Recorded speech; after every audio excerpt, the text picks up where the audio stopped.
மக்களுக்கு நல்லது பண்றதுக்கு அரசியலுக்கு வாங்கடா, கொள்ளை அடிக்கிறது கொலை பண்றதுக்கு அரசியலுக்கு. எங்க அண்ணன் சீமா மீட்டிக்கு 1 மணி நேரம் வேற லெவல்ல பேசிக்கிறாப்புல, மழையில நின்று பேசிக்கிறாப்புல. பாத்தீங்களா நீங்க எல்லாரும்? வேற லெவல்ல இருந்துச்சு, வைபா இருந்துச்சு. ஒரு மனுஷன் ஒரு தலைவன் அடிச்சு கொட்டுற மழையில பேசுறான்னா சாதாரணமா நினைச்சிங்களா? அது சாதாரணமாதான். சொல்றத கேளுங்க, நான் வாங்க மேட்டர்களை போவோம். தமிழக அரசியல் ஒவ்வொரு நாளும் நமக்கு புதுசா நிறைய கொடுத்துக்கிட்டே இருக்குது.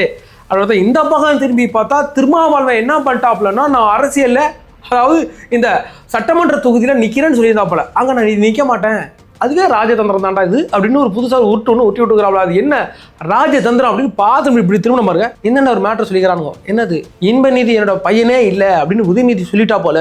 இது என்னங்க நடக்குது இந்த தமிழ்நாட்டில், பெத்த பிள்ளையே இல்லைன்னு சொல்லிக்கிறாப்புலே அப்படின்னு நிறைய பேர் கொண்டாந்து சில விஷயங்களை கொடுத்து இருக்கிறீங்க. அதற்கு பிறகு பார்த்தீங்கன்னா இந்த பேராவூரணி மேட்ரு நம்ம தாவேகா வேட்பாளர் மேலே ஒரு வழக்கு ஒன்று போடப்பட்டிருக்குது. வழக்கு போடப்படலை, அவதூறு பரப்பிட்டு இருக்கானுங்க. அப்பா அப்பா அப்பா அப்பா அவதூறு அவதூறு அவதூறு அவதூறு. டேய், கடந்த 2 வருஷமா இந்த எவ்வளோ அவதூறு தாண்டா அந்த தாவேகா தாங்கும்? ஏன் ஒரு கட்சி மேல எவ்வளவு தாண்டா அவதூறு பரப்புவீங்க? இந்த விஷயம் சரி வாங்க பார்ப்போம், வாங்க வீடியோல போலாம். நான் உங்கள் ஏன் தாத்தா. தண்ணி பொறுத்த படிச்சு வர்றான், விசில் ஒண்ணு அடிச்சு வர்றான், தட்டைய வச்சா உடச்சு வர்றான் தளபதி. தப்பு நடந்தா உருமுச்சுன்னா, வெற்றி அடைஞ்சா ஒலிக்குச்சுன்னா, தளபதிக்கே பிறந்த சின்ன விசிலடி.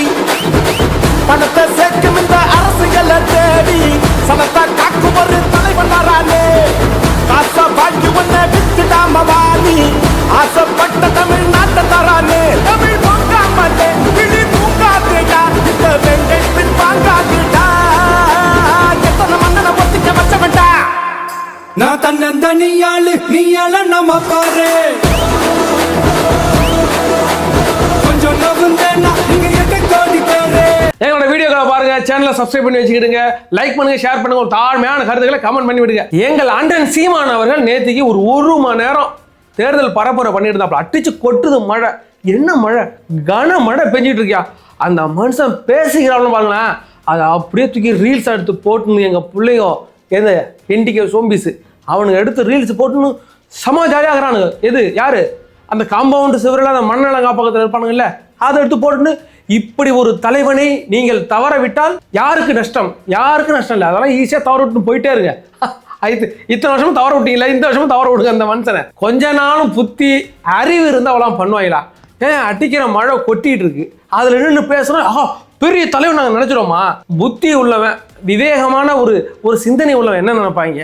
ஐயோ மழை பெஞ்சிட்டு இருக்கு, இன்னொரு 10 நாள் நம்ம பிரச்சாரத்துக்கு போகணும், இந்த மழையில் நனைஞ்சு ஜன்னி வந்து ஜுரம் வந்துட்டுனா நம்ம எப்படி பிரச்சாரம் பண்ணுவோம் அப்படின்னு யோசிப்பான்ல ஒரு தலைவன். யோசிச்சு என்ன பண்ணணும், ஒரு கொடையை வாங்கிட்டு ஓரம் பண்ணிக்கணும். அந்த அப்படி பேசிட்டீங்கன்னா முட்டாள் கூட்டம் உட்காந்துருக்கு, எல்லாரும் மழையில் நினைச்சுக்கிட்டு பா வீடியோ கேமரா எடுக்கிறாங்க அப்படியே பார்த்துட்டு தலைவன் பேச அட்டி கொட்டுது மழை. அந்த தலை அஜித் படம் ஒன்று வந்துச்சு இல்லை, இந்த முகவரின்னு ஒரு படத்தில் ஏ நீலவே அப்படி ஒரு பாட்டு ஒன்று இருக்கும். மழையில் நினைச்சிட்டு தலை பாடுவாப்பில் பாருங்க, ஒரு கூசம்ஸாக இருக்கும். அதே மாதிரி அந்த ஆள் பேசின்னு உட்காந்துருக்காப்புல, இதை உட்காந்து அப்படி கேட்டுக்கிட்டு நாங்கள்லாம் எப்படிப்பட்ட அறிவார்ந்த கூட்டம் பாடுற மழையிலேயே கேட்டுக்கிட்டு இருக்கிறோம், எங்கள் அண்ணன் பேசுகிறதா வரும் அப்படின்ட்டு எடுத்து போட்டு எங்களை கலாச்சிருக்கிறாங்க. யார் டிவிக்கு வாரிசை கலாச்சிட்டு இருக்காங்க. ஏன்டா முட்டா கூட்டமே, ஏண்டா நீங்கள் உங்களுக்கும் ஜன்னி வந்து அவருக்கும் ஜன்னி வந்து இன்னும் 1 வாரத்துக்கு நீங்கள் பிரச்சாரமும் பண்ண முடியாது. அந்தளவுக்கு ஒரு அறிவுகிட்ட ஒரு கூட்டத்தை நான் இப்போ முதல்ல பார்க்குறேன். வீ நம்மள சொல்கிறாங்க தற்கொலை 1 நம்பர் தற்கொலையா இவங்க தான் இருக்கிறாங்க. அடுத்தது திருமாவளவன் நேற்றுக்கு ஒரு அதிபயங்கரமான ஒரு நியூஸ் ஒன்று மீடியாவுக்கு சொல்லி விட்டாப்பால. என்ன சொல்லியிருக்கிறாப்பாலன்னா வந்து, நான் வந்து ஏற்கனவே காட்டு மன்னார் கோயிலில் நிற்கிறேன்னு சொல்லியிருந்தேன், இப்போ நாங்கள் நிற்கலை அப்படின்னு சொல்லியிருந்தாள். அதுக்கு முன்னாடி நம்ம வந்தோம்னா அவர் ஒரு சில முடிவுகளை எடுத்தாப்புல மனுஷன் வைக்கலாம். அது ஒரு நல்ல முடிவாக தான் பார்க்குறோம். ஏன்னு கேட்டால் இப்போ திமுக விசிகாவை அழிச்சு தின்னுட்டு அது உயிரே இல்லாது, வெறும் பாடி மட்டும் தான் இருக்குது. இந்த சனிமலையில் கொண்டு புதைக்க வேண்டிய 2020 புதைக்கணும். இந்த மதிமுகவை எப்படி தின்னாங்க, அதை குபேர வெள்ள பண்ண புதைச்சிட்டு ஒட்டுமொத்தமாக சென்டரில் குழி நோண்டிட்டு 2026 திமுக போட்டு புதைச்சி பால் ஊற்றிட்டோம்னா நமக்கு சந்தோஷமாக இருக்கும். அப்படிப்பட்ட இந்த நம்ம விசிக கட்சி இருக்குல்ல, சாவ கிடக்குது. கொஞ்சம் பால் ஊற்றி கொஞ்சம் எம்மகளில் பால் ஊற்றிட்டு பையன் ஒரு கிழவனுக்கு இன்னும் இந்த கிழவன் சாக மாட்டாங்கறான்ட்டு உட்காந்து வெயிட் பண்ணிட்டு இருக்கோம் இந்த விசிக சாவறதுக்கு.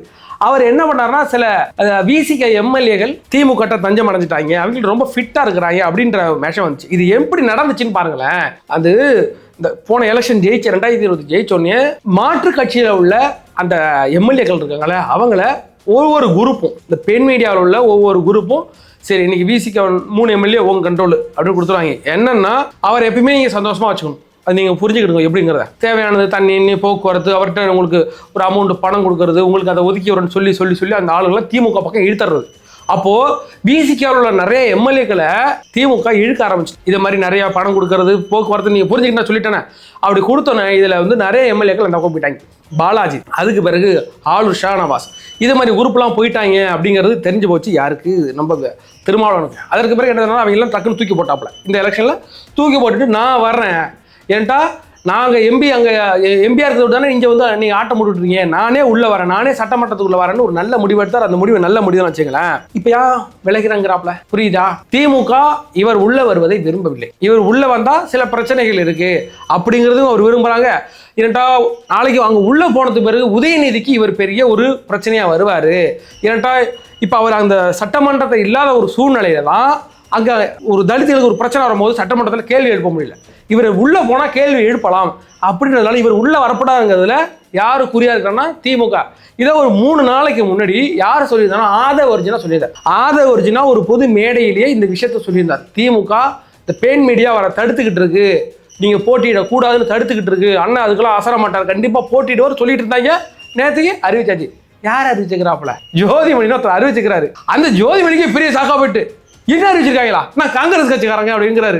ஒரு காங்கிரஸ் கட்சியில் உள்ள ஒரு ஆளை விசிகா எம்எல்ஏ போட்டுக்கிறாப்புல. இதுக்கு பிறகு இந்த மனுஷன் போயிட்டு காங்கிரஸ் கட்சியில விலகி விசிகாவுக்கு சேரணும், அப்போ எம்எல்ஏல போட்டியிட முடியும். இப்படிப்பட்ட ஒரு பரிதாப நிலையில இதுக்கு இந்த கருமத்தை கட்சி கேள்விப்பட்டிருக்கிறீங்களா? இந்த எலெக்ஷன் எவ்வளவு கொடுமையா இருக்கு பாருங்களா. நான் மீண்டும் மீண்டும் மீண்டும் மீண்டும் நான் ஒரே ஒரு விஷயத்த சொல்லிட்டே இருக்கிறேன். திமுக கூட சில இடங்களில் ஜெயிச்சு வந்துடும், ஆனால் அந்த கூட்டணி கட்சிகள் எங்கேயுமே ஜெயிக்காதுன்னு நான் சொல்றது என்ன காரணம்? காங்கிரஸ்ல பிரச்சனை நடந்துகிட்டு இருக்கா. அவங்களோட 28 இடங்கள்ல அவங்களால போட முடியல. எங்கேயாவது அங்கே காசு வாங்கியாச்சு, இஞ்சி காசு வாங்கியாச்சு. காங்கிரஸ்ல உள்ள எம்பி ஜோதிமணியே என்ன சொல்றாங்க, இங்கே காசு வாங்கிட்டு போடுறாங்க அப்படிங்கிறது நிறைய விஷயம். இந்த நம்ம பிரவீன் சக்கரவர்த்தி என்ன சொல்றாரு, அந்த கட்சியோட பிரச்சனை இருக்கா, அந்த இடங்கள் எல்லாம் திமுக ஓட்டு ஷேர் ஆகாது, காங்கிரஸுக்கு ஓட்டே கிடையாதுன்னு வச்சுக்கலாம், அதெல்லாம் விட்டுருங்க. அப்போ அந்த இடங்கள் தான் நமக்கு குறி. அதே மாதிரி இப்போ பார்த்தீங்கன்னா விசிகாவில் பிரச்சனை, அதே மாதிரி அங்கே கம்யூனிஸ்ட்ல பிரச்சனை, சிபிஎம் எல்லாமே பிரச்சனையாக இருக்குது.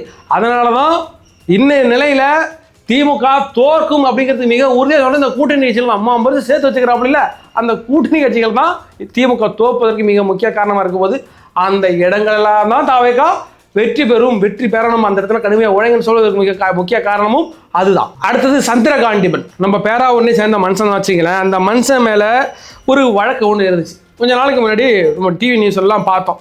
நம்ம டிவி நியூஸில் போடுற எதுவுமே நம்ப முடியலன்னு வச்சுக்கலாம். நிறைய செக் பண்ணி பார்க்கும்போதும் அவர் மேலே ஏதோ ஒரு வழக்கு இருக்குது அப்படிங்கிறது சொல்லும்.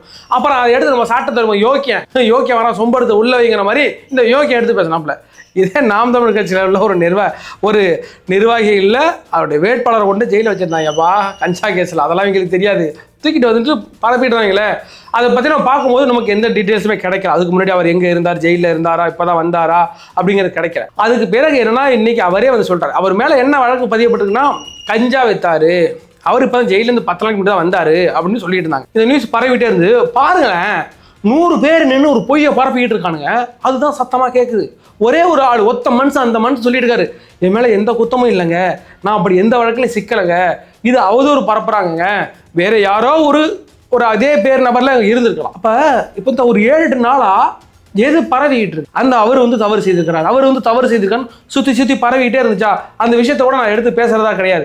ஏன்னு கேட்டால் அவர் வெளியில வந்து ஓப்பனாக சொல்லலை அப்படின்ட்டு. நேற்று ஒரு வீடியோ ஒன்று போட்டிருந்தார், அதில் அவர் ரொம்ப தெளிவாக சொல்லிட்டார், எந்த ஒரு குற்ற வழக்கு வச்சாலும் சரி ஒரு நபர் மீது, அந்த நபர் வந்து தன்னிலை விளக்கம் கொடுத்தா ரொம்ப ஸ்டன் பண்ணி தான் நம்ம பார்க்கணும். ஏன்னா நேற்று ஆராசா வழக்கிலையும் அதெல்லாம் சொன்னோம். அந்த ஆடியோ கேட்கும் போது தெரியுது ஆராசா தான் பேசியிருக்காருன்ட்டு. ஆனால் அவரே வந்து சொல்கிறாரு இது வந்து நான் பேசுனது கிடையாது அப்படிங்கும்போது நம்ம கொஞ்சம் பொறுத்து இருந்து அவருடைய கருத்துக்கு மதிப்பு கொடுத்தா போயிடும். அதே மாதிரி தான் இன்றைக்கி என்ன பண்ணிக்கிறாப்புல நம்ம பேராவர் நிற்காரு, இல்லைங்க அவர் சொல்லும் போது பாவமாக இருக்கியா, எனக்கு என் பொன்னாட்டி வந்து எம்ஏ மட்டும் படிச்சதுங்க, ப்ரொஃபஸராக இருக்குது, அது வெளில தெருவு போகிறதையே பயப்படுது, ஒரு சங்கடமாக இருக்குது, என் பொண்ணு ஒன்று இருக்குது, அது காலேஜில் உள்ள பொண்ணுங்களாம் கேட்குறாங்க, ஏங்க அப்படி பண்ணுறீங்கன்னு கேட்குறாங்க. இல்லை இதை நிரூபிக்க வேண்டும். இன்றைக்கி அவர் வக்கீல் நோட்டீஸ் விட்டாப்புல, இதே பாலிமர் நியூஸ், இன்றைக்கி சன் நியூஸு, அந்த இடவரத்தை அவங்க எல்லாருக்கும் கொடுத்தாச்சு. அவங்க பேரை சொல்கிற கடுப்பாக இருக்குது. அதுக்கு பேர் நம்ம சாட்டை தூரம் இருக்கிறவங்க எல்லாருக்குமே வக்கீல் நோட்டீஸ் அனுப்பியிருக்காரு. ஒரு விஷயத்த ஒரு ப்ராப்பராக ஒரு எவிடன்ஸை எடுத்து போட்டு கொண்டு வந்தீங்கன்னா ஓகேயா. சும்மா நியூஸ் சேனல்லாம் இடையில பாலாஜின்ற ஒரு நபர் சொல்லியிருந்தார், இல்லைங்க நான் அந்த இந்த ஜேர்னலிசத்தை விட்டு நான் வெளில போகிறேன், ஐ மீன் இந்த மீடியாக்கெல்லாம் விட்டு வெளில நான் தனியாக போகிறேன், ரொம்ப வருஷமாக வேலை பார்த்தவர், அவர் ஒரு விளக்கம் கொடுத்துக்கிறாப்புல. என்ன கொடுத்துக்கிறாப்புலன்னா, நான் வந்து கேப்டன் அந்த பொலிட்டிக்கல் வந்தார்ல, அப்பிலேருந்து நான் அந்த ஜேர்னலிசம் இருக்கிறேங்க. அப்போ அந்த மனுஷனை குறி வச்சு அடித்தாங்க எனக்கு தெரியும். ஆனால் இப்போ அதை விட மோசமாக நடந்துக்கிட்டு இருக்கு இந்த மீடியாக்களில். எதை பற்றியும் அவங்களுக்கு கவலையே கிடையாது. ஒரு விஷயம் கிடைச்சா அது சரியா தவறான்னு சரி பார்க்கறதுக்கு மட்டும் இங்கே லைவில் ஓடிக்கிட்டு இருக்கு. இவ்வளவு மோசமான ஒரு இடத்துல என்னால் இந்த ஜேர்னலிசம் அந்த தொழிலை என்னால் பார்க்க முடியாது. இது ஜேர்னலிசமே கிடையாது வெளில இருந்தாப்புல. அந்த அளவுக்கு திருட்டு பயிலோ அயோக்கிய பயிலோ மொள்ள மாதிரி பயிலோ தான் இந்த மீடியா குரூப், இந்த சாட்டை திருவர்களாம் அந்த கேஸில் வராது. சாட்டை திருவர்களாம் நீ கட்சிக்காரனே கிடையாது, நீ காசுக்கு எதனாலும் திங்கிற மாதிரியான ஒரு ஆள். அதனால அந்த குரூப்லேயே சுத்தம். அந்த மனுஷன் இப்போ என்ன சொல்லியிருக்காப்புனா, என் மேலே தவறு இல்லை, நிரூபிக்கணும். யாரை நிரூபிக்கணும்? அவர் நிரூபிக்க வேண்டிய அவசியம் கிடையாது. ஏன் இல்லை, என் மேலே குற்ற வழக்கே இல்லைங்கிறாப்புல. நீ நிரூபி, அவர் மேலே அந்த கேஸ் இருக்குது அப்படின்ட்டு அந்த ஏற்கனவே போட்ட எஃப்ஐஆர் அப்படின்னு அவர் ஜெயிலில் இருந்தது போக்குவரத்து எல்லாத்தையும் கொண்டாந்து நீ காமி, நான் நீ யோகின்னு ஒத்துக்கிறேன். ஒரு மனுஷன் மேலே இவ்வளோ பெரிய அவதூறு பரப்பிருக்கீங்கன்னா அதனால தகுந்த சாட்சியத்தை கொடுக்கணும். இது வரைக்கும் எந்த ஒரு சாட்சியத்தையும் இதே இந்த மீடியாக்களோ சாட்டு திருமணம் யாருமே கொடுக்கல. நீ கொடு, நான் ஒத்துக்கிறேன். அடுத்ததாக உதயநிதி வந்து ஒரு அபிடவிட்டில் அவர் பையன் பேரே குறிப்பிடலை, பொண்ணு பேரை மட்டும் தான் குறிப்பிட்டிருக்கிறாரு. அப்போ அவர் பிள்ளையே இல்லையா அப்படி நிறைய பேர் என்கிட்ட கொண்டா ஷேர் பண்ணிட்டு இருந்தீங்க. அது உண்மையான காரணம் என்னன்னு பார்ப்போமா? எந்த ஒரு கட்சியும் சார்பு இல்லாமல் உங்களுக்குன்னு உண்மை தேவைப்படும்ல. இப்போ நானும் உட்காந்துட்டு உங்கள்கிட்ட எனக்கு உதயநிதியை பிடிக்காதுங்கிறதுல நானும் உங்கள்கிட்ட ஒரு பொசிஷனாக நீங்கள் அதை நம்பிட்டு இருப்பீங்கல்ல. உண்மை கருத்து அப்படி என்னன்னா, அந்த இடத்துல நம்ம அபிடவிட் ஒருத்தர் பதிவு பண்ணுறான்னு வச்சுக்கலாம். அந்த இடத்துல என் புள்ள பேர் இல்லையா, பொண்ணு பேர் என்ன, பொண்ணு பேரெல்லாம் கேட்க மாட்டாங்க. இந்த 26 ஃபார்மில் என்ன சொல்லுவாங்கன்னா, உங்கள் புள்ள பேரில் எவ்வளோ சொத்து இருக்குது, எனக்கு ஒரு பொண்ணு இருக்குது அதில் பேர் எவ்வளோ சொத்து இருக்குது, என் பொண்டாட்டி பேரில் எவ்வளோ சொத்து இருக்குது அப்படிங்கிறது மட்டும்தான் கணக்கு. அதே மாதிரி இப்போ உதயநிதியோட பையன் ஒரு பேரை இன்பநிதியை அவர் சேர்க்கலை அப்படிங்கிற குற்றச்சாட்டு இருக்குது. அதில் இன்னும் ஒரு இந்திய தேர்தல் ஆணையத்தின் விதிமுறை என்னன்னா, உங்களை டிபெண்ட் பண்ணி யார் இருக்காங்களோ அவங்களுடைய சொத்து விவரம் தான் அப்படிங்கிறது. இப்போ இந்த உதயநிதி இன்பநிதி இருக்காப்புல, இன்பநிதி உதயநிதி டிபெண்ட் பண்ணி இல்லை, அவருக்குன்னு ஒரு தொழில் வச்சு கொடுத்துட்டேன், அவர் தனியாக பார்த்துக்கிட்டு இருக்காரு, அது அவரோட சொத்து, அவரோட வேலை, அதை மென்ஷன் பண்ண வேண்டிய அவசியம் இதில் இல்லை அப்படிங்கிறதான் இந்த தேர்தல் ஆணையத்தின் விதிமுறை. நான் உங்களுக்கு இன்னொன்று ஈஸியாக சொல்கிறேனே. இப்போ எங்கள் அப்பா இருக்கிறாரு, அவர் எலெக்ஷனில் நிற்கிறாரு. அப்போ அவர் என்ன, நான் வந்து எங்கள் அப்பா காசை தான் சோறு தின்னுட்டு இருக்கிறேன், நான் வேலை வெட்டிக்கே போகல, அதான் உண்மைன்னு கூட வச்சுங்களேன். சரி, இப்போ எங்கள் அப்பா வந்து போடும் போது, ஆமாம் எனக்கு ஒரு பையன் இருக்கிறான், அவன் வந்து அவனுக்கு இவ்வளோ சொத்து இருக்குது, நான் தான் அவனுக்கு வாங்கி கொடுத்துக்கிறேன், அந்த அவன் என் காசுலாம் சோறு தின்னுங்கிறான் அப்படின்னு அதெல்லாம் மென்ஷன் இல்லை. இப்போ நான் ஒரு தனியாக ஒரு தொழில் வச்சுட்டேன், நான் தனியாக போயிட்டேன்னா எங்கள் அப்பா அதை மென்ஷன் பண்ண வேண்டிய அவசியம் கிடையாது. ஏன்னா என் புள்ள தனியாகிறான்ப்பா, அவன் வந்து தனியாக ஒரு வியாபாரம் பண்ணியிருக்கிறான், அதனால் அது அவன் சொத்து, அதெல்லாம் இதில் மென்ஷன் பண்ண அவசியம் கிடையாது, அது ஃபுல்லாக அவன் சொத்து அப்படின்னு சொல்லணும். அதே மாதிரி அவர்களாம் உதயநிதியும் இன்பநிதி பேரை விட்டதுக்கான காரணமாக தான் அதுதான் சரியும் கூட. அதே மாதிரி விஜயும் சஞ்சீவ் பேரில் வந்து சஞ்சு சாம்சன், ஐயோ சஞ்சு சாம்சன் பேர் விஜயோட பையன் பேர் ஜான்சன் சஞ்சய், அவரு பேர்லையும் நிறைய சொத்துக்கள் இருக்கலாம், அதெல்லாம் விஜய் மென்ஷன் பண்ணலை. அவருக்கு நான் எவ்வளவு கடன் கொடுத்துன்னு மென்ஷன் பண்ணாத வர தான் பையன் பேரில் எவ்வளோ சொத்து இருக்குன்னு அவர் மென்ஷன் பண்ணல. ஏன் அந்த பையன் தனியாக படம் எடுத்துட்டு இருக்கிறாப்புல, அவர் எவ்வளோ சொத்து வாங்கலாம், அதெல்லாம் கணக்கு காட்ட வேண்டிய அவசியம் இல்லை. அதே மாதிரி தான் விடுபட்டது. அதனால உதயநிதி தான் புள்ளையே இல்லைன்ட்டாப்புல இன்பநிதின்னு சொல்றதெல்லாம் பொய், அவதூறு, அதை யாரும் நம்பாதீங்க. அதற்கு பிறகு மிக முக்கியமாக பார்க்க வேண்டியது வந்து, நேற்றுக்கு வந்து விஜய் அவர்கள் ஒரு பிரச்சாரம் போயிருந்தார் பாண்டிச்சேரியில். அப்போ வந்து ஒரு வயசான ஆளை வந்து தன்னுடைய செக்யூரிட்டி பிடிச்சி தள்ளி விட்டார். அப்போ விஜய் மனுஷன் செம்ம காண்டாயிட்டாப்புல. இது வரைக்கும் நான் விஜய் அப்படி பார்த்தே கிடையாது. உண்மையான லியோவை பார்த்த மாதிரி இருந்துச்சு. எனக்கு தெரிஞ்சு ஏதோ ஒரு சில காலகட்டங்களுக்கு பிறகு விஜய் இப்போ தான் முதல்ல கோவப்படுறாரு. அந்த மூஞ்சில கோவத்தை நான் அன்றைக்கி தான் பார்த்துக்கிற மாதிரி நடத்துவீங்களேன். அது சில பேருக்கு உட்காந்து மாஸ் பண்ணிட்டு இருக்காங்க, தலைமை மாஸ் பண்ணிட்டோம் அங்கே பாரு அப்படி இப்படிலாம் சொல்கிறாங்களே. அதில் ஒரு நம்ம சைட்லேருந்து பார்க்கணும்ல. விஜய் அவர்கள் போகிறாரு, அந்த மனுஷன் எவ்வளோ தூரமாக போயிட்டு இருக்கு அப்படின்னு நம்ம பார்த்தோம். கீழே ஒரு செக்யூரிட்டி வந்துகிட்டே இருக்கிறான். அந்த செக்யூரிட்டியோட என்னன்னா, விஜய் பக்கத்தில் யாரும் வந்துடக்கூடாது, விஜய் பக்கத்தில் வண்டியில் யாரும் அடிபடக்கூடாது அப்படிங்கிறது அவருடைய குறிக்கோள். அந்த மனுஷனுக்கு எப்படியும் ஒரு 40 வயசு இருக்கும்போது பல கிலோமீட்டர் ஓடி வந்துகிட்டே இருக்கிறார் பின்னாடி. நீங்கள் பார்த்தா பாவமாக இருக்கும். நம்ம அந்த செக்யூரிட்டி பற்றியெல்லாம் நம்ம பேசுறது கிடையாது, அந்த போலீஸை பற்றியெல்லாம் அவங்க கூட பேசுறது கிடையாது. ஏன்டா நீங்கள் பாதுகாப்பு கொடுக்கணும் உங்கள் வேலை, அதுக்கான நீங்கள் சம்பளம் வாங்குறீங்க, நம்ம கேட்டுவிடுவோம்னு வச்சுங்களேன். இருந்தாலும் அடிக்கிற வெயிலில் ஒரு செக்யூரிட்டி விஜய் வண்டி பின்னாடியே ஓடிக்கிட்டே இருக்கிறாப்புல. யாரும் விழுந்துடக்கூடாது, வண்டியில் விழுந்து அடிபட்டுவிட்டா அது அவருக்கும் கெட்ட பேர், விஜய்க்கும் கெட்ட பேர். அப்போ ஒரு ஆள் வந்து நான் ஃபோட்டோ எடுக்கிற மாதிரிட்டு கிக்குன்னு விளையாடுறாரு. அப்பா வந்து வண்டிக்கிட்ட வரும்போது அப்படியே தள்ளி விட்டார். அவர் வேணும்னு தள்ளி விடல, அந்த மனுஷன் கீழே விழுந்தாப்புல. அதுக்கு விஜய் நல்லா திட்டி விட்டாப்புல. அவர் மூஞ்சி சோர்ந்து போச்சு, அந்த செக்யூரிட்டி மூஞ்சி பாவமாக இருந்துச்சு. இந்த வெயிலில் வேகாத வெயிலில் விஜய்க்கு பாதுகாப்பு கொடுக்க ஓடிட்டு இருக்கிறாரு. அவரை போய் விஜய் திட்டினதும், அது என்னுடைய ஒரு தாவக தொண்டனை நீ எப்படி தள்ளி விடலாம், தள்ளி விட்டு கீழே விழுந்தாப்புல. அதையும் நம்ம பார்த்தோம். விஜயின் கோபமும் சரிதானே இல்லை, நம்ம அந்த செக்யூரிட்டியோட சைட்லேருந்து பார்க்கணும். அப்போ பார்த்தீங்களா, இதுலேருந்து உங்களுக்கு என்ன புரியுது? விஜய்க்கு ஒரு பொறுப்பு இருக்குது. என்ன பொறுப்பு? என்னுடைய தாவக தொண்டர் மீது நீ ஏன் கையை வச்சாலும் அந்த கோபம் சரியான கோபம் தான். அந்த செக்யூரிட்டிக்கு ஒரு பொறுப்பு இருக்கு. எனக்கு ஒரு பொறுப்பு கொடுத்துருக்காங்க, எனக்கு ஒரு வேலை கொடுத்துருக்காங்க. விஜயை பாதுகாக்க வேண்டியது என்னுடைய வேலை. அந்த வண்டியில யாரும் பாஞ்சிடக்கூடாது, அந்த விஜய்க்கு எந்த பிரச்சனையும் வந்துடக்கூடாதுன்னு அந்த செக்யூரிட்டிக்கும் பொறுப்பு இருக்கு. பொறுப்பு இல்லாமல் நடந்துகிட்டு இருக்காரு. ஒரு வயசான தாத்தா செல்ல விடியாந்தாப்புல அவருக்கு தான் எந்த பொறுப்பும் கிடையாது. நம்ம பொண்டாட்டி இருக்கா, புள்ள இருக்கா, நம்ம வண்டிக்குள்ள ஓடுறமே, ஏதோ ஆகுமா, என்ன ஆகும், ஏதாகும், அந்த விஜய் வண்டி மேல தாவணங்க இருக்காங்கல்ல, அவங்கள எந்த பொறுப்பும் கிடையாது. அப்போ யாரோ ஒருத்தன் பொறுப்பு இல்லாமல் நடந்ததுனால பொறுப்புள்ள 2 பேர் பாதிக்கப்படுறாங்க பாருங்க. இவங்க 2 பேரும் சண்டை போடுறாங்க. செக்யூரிட்டி திட்டம், அந்த செக்யூரிட்டி முகமே மாறி போச்சு. பாவம். உண்மையிலே சொல்கிறேன், அந்த செக்யூரிட்டி விஜய் கூட இருக்கிற அத்தனை செக்யூரிட்டியுமே சரி, பாடி கார்டு, அந்த நேற்றுக்கு இருந்த போலீஸுக்கெல்லாம் உண்மையிலே சொல்கிறேன், அவங்களாம் வந்து மிகப்பெரிய வந்து ஒரு நல்ல நிலைமைக்கு வரணும். உண்மையில அவ்வளோ பாதுகாப்பு கொடுத்தாங்க, அவ்வளோ கஷ்டப்பட்டாங்க. அதற்கான மரியாதை நம்ம கொடுக்கணும்ல. இந்த நேரத்தில் அவர்கள் எல்லாருக்குமே நம்ம வந்து தாவேகாவின் சார்பாக நன்றி சொல்லணும். அது மாதிரி இந்த பொறுப்புலாம் ஓடிக்கிட்டு உடையாந்துக்கிட்டு ஃபோட்டோ எடுக்கிறது, வண்டியில் முறுக்கிட்டு இருக்கலாம், பிடிச்சி வச்சு 4 சப்பு 4 இறுக்கி விட்டு ஓரமாக போய் பாடுறாங்க என்னன்னு சொன்னாதான் வரும். அப்பயும் சொல்லாங்க தடியடி நடத்திட்டாங்க அப்படின்னு. எத்தனையோ நடிகர்கள் இன்னைக்கெல்லாம் சம்பாரிச்சுட்டு அவன் சந்தோஷமா இல்லையா? இன்னைக்கு ரஜினிக்கெல்லாம் 80 வயசை தாண்டி போயிட்டு இருக்குன்னு நினைக்கிறேன். அவரும் இன்னும் படம் நடிச்சுக்கிட்டு அவருடைய வாழ்க்கையில சந்தோஷமா வீட்டில் ரெஸ்ட் எடுத்துக்கிட்டு இருக்கிறார்.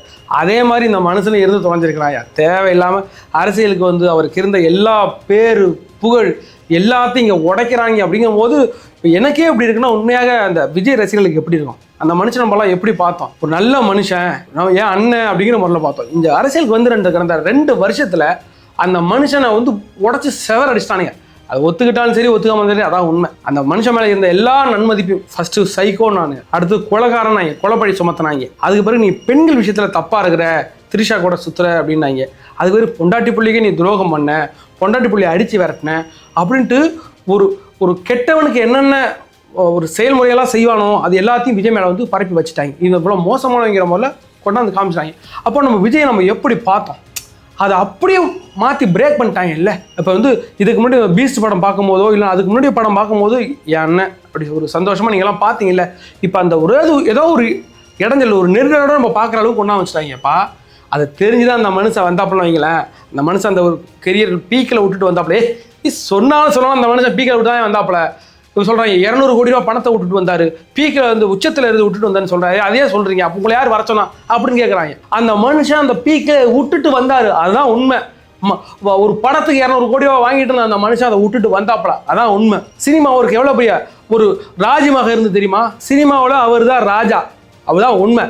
அப்படி அந்த எவ்வளோ வசதி அந்த சினிமாவில். ஒரு படம் நடிக்க போகிறாப்புல போயிட்டு எங்கேயாச்சும் ஒரு லண்டன் போறியா, எங்கேயாச்சும் போய் ரெஸ்ட் எடுத்துட்டு ஜாலியாக அடுத்த படம் நடிக்க போகிறாப்புல படம் ஓட போது நடந்துக்கிட்டே இருந்திருக்கலாமே. அந்த மனுஷன் அதை அப்படி உதறிட்டு, நான் அரசியலுக்கு வரேன், அரசியலில் வந்தால் நீ என்ன பண்ணுன்னு எனக்கு தெரியும், அது எல்லாத்தையும் நான் சகிச்சுக்கிறேன் அப்படின்ட்டு வந்தாருன்னா அந்த விஷயத்தை எடுத்து பற்றி பேசுறது எனக்கு என்ன வந்துருக்கிறேன். 200 கோடி ரூபா பணத்தை விட்டுட்டு வந்தாரியா, அதை நான் சொல்லிக்கிட்டே இருப்போம். ஏன்ட்டா அவர் 200 கோடி ரூபா பணத்தை விட்டு வந்துக்கிறாரு. சும்மா நீங்கள் போறீங்க, வண்டியில் ஆக்சிடென்ட் ஆகிட்டீங்க, 1 மாதம் உங்களால் வேலைக்கு போக முடியல, 1 மாதம் ஒரு 20,000 உங்களுக்கு லாஸ் ஆயிடுச்சு. சே, இந்த மாதம் நாம் நல்லா இருந்ததுன்னா 20,000 பணம் வந்திருக்கும்ல, சம்பளம் வந்திருக்கும்ல அப்படின்னு நினைக்கிறோம்ல. அப்போ ஒரு படத்துக்கு 200 கோடி ரூபா வாங்கிட்டு இருந்த மனுஷன் அதை விட்டுட்டு வந்தாப்புலன்னா அது சொல்ல மாட்டாப்லையா? சொல்லாப்புல இல்லை. இப்போ ஒரு எக்ஸாம்பிள் சொல்கிறோம், நீங்கள் ஒரு வீட்டில் இருக்கிறீங்க, ஒரு 30 வருஷமாக அந்த வீட்டில் வாடகை வீட்டில் தான் இருக்கிறீங்க. அது பிறகு புது வீடு நீங்கள் வாங்க போயிட்டீங்க, அந்த வீட்டை விட்டுட்டு போகிறீங்க. அப்போ 30 வருஷமாக அந்த வாழ்ந்த வீடு உங்களுக்கு எவ்வளோ கம்ஃபர்டபுளாக இருக்கும். அதே டாய்லெட்டு, இந்த கிச்சனு, கீழே காய்கறி கடை இருக்கும், ஜவுளி கடை இருக்கும், நீங்கள் என்ன வேணாலும் அந்த வீட்டு கீழே இறங்கலாம் வாங்கிக்கலாம். இன்னொரு புது வீட்டுக்கு போகிறீங்க, அந்த வீடு வேறு மாதிரி இருக்குது போல், அவ்வளோ கஷ்டப்படுத்துறாங்க கூட உள்ளவங்களாம். ஆனால் அந்த வீட்டுக்கு போகும்போது அந்த வீடே நல்ல வீடாக இருந்திருக்கு அப்படின்னு நீங்கள் நினைப்பீங்கல்ல. ஆனால் அப்படிப்பட்ட வீட்டை விட்டு அந்த வீட்டுக்கு போகிற மாதிரி தான் விஜய் அவர்கள் ஒரு சினிமாங்கிற ஒரு நல்ல ஒரு இடத்த விட்டுட்டு அரசியலுக்கு வந்தால் இன்றைக்கி அந்த மனுஷனை அடித்து துவம்சம் பண்ணிட்டு இருக்கிறாங்க. இவ்வளோ கொடுமைப்படுத்துறாங்க இந்த மனுஷனை. அப்படிங்கும்போது உண்மையிலே சொல்கிறேன், விஜய் அவர்கள் அந்த இடத்த விட்டுட்டு வந்ததுக்கு மிக ஒரே ஒரு காரணம் ஒன்று மட்டும்தான். என்னை வாழ வச்ச நீ, உன்னை நான் வாழ வைக்கணும். என்னையே இந்த பாடுபடுத்திருக்கிறாங்க. சினிமாவில் இருக்கும்போது விஜய் அவர்களை அரசியல் ரீதியாக இந்த பாடப்படுத்தினா நான் உனக்கு காமிக்கிறேன் யாரு அப்படின்ற அந்த குணமும், என்ன வாழ வச்ச மக்களை நான் வாழ வைக்கிற அந்த நல்ல குணம் தான் இன்னைக்கு விஜய் இந்த பக்கம் நகர்த்திருக்கு. இன்னைக்கு நிறைய பேர் கூடுறாங்க. இன்னைக்கு 200 கோடி ரூபா பணத்தை விட்டுட்டு வந்தார், 200 கோடி ரூபா பணத்தை விட்டுட்டு வந்தாருன்னு எல்லாம் பெருமையா பேசுறீங்க அப்படின்னு சொல்றாங்க. இல்ல, நான் ஒண்ணு சொல்றேன், விஜய் மட்டும் 200 கோடி ரூபா பணத்தை விட்டுட்டு வரல. இன்னைக்கு அவன் பின்னாடி நிக்கிறான்னு பல கோடி தொண்டன், அவன் ஒவ்வொரு நாளும் 1000 ரூபா சம்பளத்தையும் 500 ரூபா சம்பளத்தையும் விட்டுட்டு போய் நிக்கிறான். புரியுதா? நாங்களே விஜய் மாதிரி தான். என்ன ஒரு நல்ல அரசியல் வேணும் அப்படிங்கிறதுனால தானே. இதே திமுகவுக்கு கூடுற கூட்டமாக இருந்தாலும் சரி, அதிமுகவுக்கு கூடுற கூட்டமாக இருந்தாலும் சரி, அவன் 1000 500 பணத்தை கொடுத்து அவன் கூட்டிட்டு போறான். ஆனா இன்னைக்கு தாவேகாவுக்கு பின்னாடி நிற்கிற எல்லா கூட்டமும் ஒரு நாள் சம்பளம் 500 ரூபாயும் 1000 ரூபாயும் விட்டுட்டு தான் வந்து நிற்கிறான். அந்த அளவுக்கு அப்படிப்பட்ட கட்சியில நாங்களாம் இருக்கிறாங்க போது எங்களுக்கு சந்தோஷம். உங்களை மாதிரி திருடி திங்கிற மாதிரி கட்சியில நாங்க இல்லை. எங்க பணத்தை விட்டுட்டு ஒவ்வொரு நாளும் எங்களோட சம்பளத்தை விட்டுட்டு அங்க போய் நிற்கிறான். அதுல எங்களுக்குலாம் பெருமை தான். ஒவ்வொரு நாளும் பிரச்சாரத்துக்கு போயிட்டு இருக்காப்புல. பார்க்கும்போது நமக்கு உங்களுக்குலாம் அங்கே அண்ணன் வராரு, கூஸ் பம்ப்ஸாக இருக்கும் அப்படின்னு நம்ம டிவிலேருந்து பார்க்குறோம். நமக்கு ஒன்றும் பெருசாக தெரியாது. டிவியில் ஒரு ஏசி ரூம்லேயே ஃபேன் காற்றுலேயே உட்காந்துட்டு பார்த்துக்கிட்டு இருக்கணும் வைங்களேன். அந்த மனுஷன் போகிறாப்புல அடிக்கிற வெயிலில், உச்சி வெயிலில் தான் நமக்கு கொடுக்குறாங்க. உச்சி வெயிலில் போகிறாரு, 2 கிலோமீட்டர் 3 கிலோமீட்டர் போகிறாரு. சரி வந்துட்டார், அதெல்லாம் அனுபவிச்சு தான் நம்ம. அதெல்லாம் நம்ம இல்லைன்னு சொல்லல. நேற்று பாருங்க, நேற்று சாப்பிட கூட நேரம் இல்லாமல் அவர் மடியில் வச்சு சாப்பிட்டுட்டு இருக்கிறாரு. அந்த ஃபோட்டோலாம் வரும்போது எப்படி இருந்தால் மனுஷன் நமக்கு தோணுது. நம்மளும் அதே மாதிரி இருந்திருக்கோம். நிறைய தலைவர் இருந்திருக்காங்க. ஒரு நல்லா வாழ்ந்த ஒருத்தன் இப்படி கஷ்டப்பட்டு நடக்கிறாங்க அப்படிங்கும்போது ஒரு பரிதாபம் வருது. நம்மலாம் எதுக்கு சோறு, ஒருவேளை சோறுக்காக தான் நம்மளாம் உழைச்சி கிடக்குறோம். அந்த சோறை கூட ஒழுங்காக திங்க முடியாமல் ஒரு ஓட்டத்திலே இருக்கிறாரு. இவ்வளோ வெயில கஷ்டப்படுறாரு. அவர் மற்றவங்க எல்லாம் வெயில கஷ்டப்படுறாங்க இல்லை, நல்லா வாழ்ந்த மனுஷன் இப்படி வந்து நமக்காக கஷ்டப்படுறாரு அப்படிங்கும் போது நமக்கு ஏதோ ஒரு ஃபீல் டச் ஆகிட்டு தான் இருக்குது. இன்னைக்கு விஜய் அவர்கள் மட்டுமே கிடையாது, இன்னைக்கு தாவேக தொண்டர்களுமே சரி நிறைய இடத்துல அசிங்கப்படுறது, ஓட்டுறாங்க. நிறைய பேர் வெளில சொல்கிறதுக்கு ஒரு மாதிரியா இருக்கு. தாவேக்கனா தற்கூரியாங்கிறாங்க, அணில்னு சொல்லி ஒரு 4-5 பேர் சேர்ந்து கலாச்சாரம்யா, அதனால பெருசாக வெளில சொல்லிக்கிறது இல்லை அப்படின்றாங்க. இப்போ பாரு, இப்போ எப்படிப்பட்ட சூழ்நிலையில் விஜய் மட்டும் கிடையாது, அந்த தாவேக தொண்டர்களை மாட்டிருக்காங்க. இப்போ ரீசெண்டாக பார்த்த ஒரு ரீல்ஸ் ஒன்று அந்த அம்மா ஷேர் பண்ணுறாங்க. அவ்வளோதான். அதாவது என் புள்ள வந்து வீட்டு வேலைலாம் பெருசாக செய்ய மாட்டாங்க, இப்போ நான் என்ன வேலை சொன்னாலும் செய்யறான் தம்பி.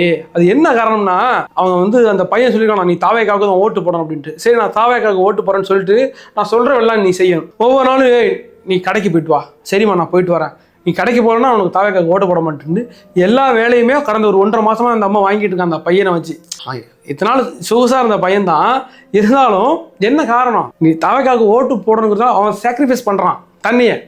நான் உனக்கு என்ன வேணாலும் பண்ணி தரமா, நீ தாவேக்காவுக்கு மட்டும் ஓட்டு போட்டுருமா அப்படிலாம் முன்னெல்லாம் சொல்லியிருப்பாங்க. நீ திமுகவுக்கு ஓட்டு போட்டுருமா, அதிமுகவுக்கு ஓட்டு போட்டுமா எவனும் சொன்னது கிடையாது. இல்லை என்னன்னு தெரியல, இதெல்லாம் புதுசாக இருக்குது. இந்த நான் எத்தனையோ அரசியலில் பார்த்துருக்குறேன். இந்த கடந்த காலம் ஒரு 2-3 அரசியலை நான் பார்த்துக்கிட்டு இருக்கேன். இந்த 2026 அரசியல் ரொம்ப, இந்த தேர்தல் ரொம்ப வித்தியாசமாகவும் புதுசாகவும் நம்ம நினச்சி பார்க்காதெல்லாம் கொடுத்துக்கிட்டே இருக்குது. எனக்கு உண்மையாக சொல்கிறேன், எனக்கு வந்து விஜய் வந்து வெற்றி பெற்று நல்ல ஆட்சி அதெல்லாம் கொடுப்பாரா இல்லையா, அதெல்லாம் வந்து நான் ஜோசியக்கார மாதிரி உங்கள்கிட்ட சொல்லிட்டு இருக்க முடியாது. ஆனால் ஒன்றே ஒன்று மட்டும் சொல்ல முடியும், அவர் வந்தால் ஒரு நல்லாட்சியை கொடுப்பார் அப்படின்ற நம்பிக்கை. அந்த நம்பிக்கையில் இப்போ உங்களை மாதிரி நானும் நம்பிக்கிட்டு இருக்கேன். அந்த மனுஷனை எப்படியாவது அந்த இடத்துல கொண்டாந்து வச்சுட்டு அதுக்கு பிறகு அவரே நம்ம கேள்வி கேட்கலாம்.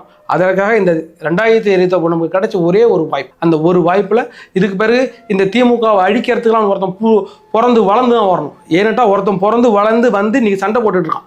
இந்த நேரத்தில் நம்ம அந்த ஆளு கூட இல்லாமல் அந்த மனுஷனை தோக்கடிச்சிட்டு அந்த மனுஷனும் போயிட்டு இதுக்கு பேர் வேணாண்டான்னு போனது பிறகு இன்னொருத்தன் திமுகவெல்லாம் ஒருத்தன் அழிக்க வருவான்னு கனவுல கூட கண்டுறாங்க. விஜயால அழிக்க முடியலன்னா இதுக்கு பிறகு வேற எவனாலே அழிக்க முடியாது. இதுக்கு பிறகு 100 ஜென்மம் ஆகும். அதுக்கு பிறகு அவ்வளோ அவன் வளர்ந்துருவான். அதுக்கு ஒரு திமுககாரன். இதுக்கு பிறகு விஜய் மாதிரியான ஒரு ஆள் இனிமே வரப்போறதும் கிடையாது.